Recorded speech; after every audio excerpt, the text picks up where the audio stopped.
প্রিয় সংগ্রামী সাথী ও বন্ধুগণ, একটু কথা বলি। কথাটা বাইরে আমার যারা যারা লাইভে আছেন কথাটি শুনবেন। যারা যারা লাইভে আছেন কথাটি শুনবেন। কি কথাটি আমি বলি। আমি লিটন চৌধুরী, ঢাকা উদ্যান। আজ 5 বছর থাকি ঢাকা উদ্যান।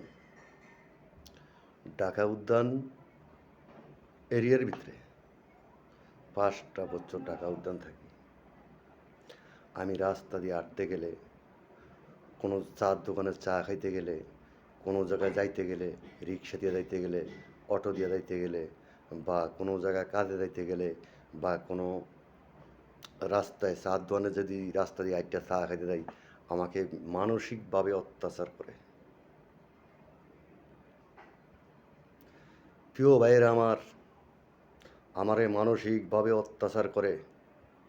যারা যারা লাইভে আছেন তারা একটা শেয়ার করে দিবেন, যেহেতু আরও 2-1টা মানুষ শুনতে পারে। এটি আমি আপনাদের মাঝে তুলে রাখি, আমি আপনাদেরকে শুনে রাখি যে আমাকে কিভাবে আজকে গত 5টা বছর মানসিকভাবে অত্যাচার করে ঢাকা উদ্যানে।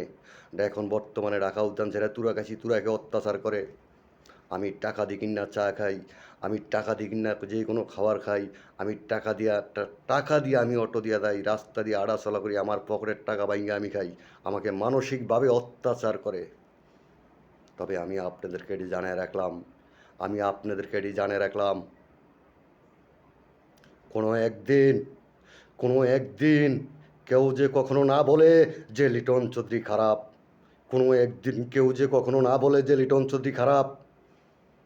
আমি আপনাদেরকে জানিয়ে রাখলাম, শুনে রাখলাম, এই পর্যন্ত রাখলাম। লিটন চৌধুরী ঢাকা উদ্যান তুরকের মানুষের কীর্ত কাহিনী জানিয়ে রাখলাম আপনাদেরকে।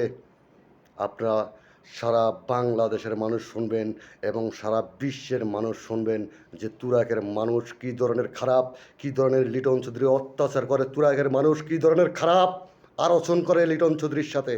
আমি আপনাদেরকে জানায় রাখলাম, কোনো ডিস্ট্রিক্ট নাই, ভোলা, বরিশাল, রংপুর, দিনাজপুর, কোনো ডিস্ট্রিক্ট নাই এক সমানে গোরান্ত অত্যাচার করে লিটন চৌধুরীরে।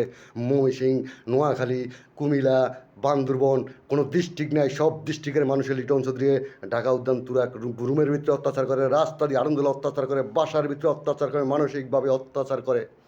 আমি আপনাদেরকে জানিয়ে রাখলাম, ওয়াল বিশ্বের মানুষেরা আমি জানিয়ে রাখলাম যে আমারে কী ধরনের অত্যাচার করে, কিভাবে অত্যাচার করে। এই পর্যন্ত রাখলাম। লিটন চৌধুরী।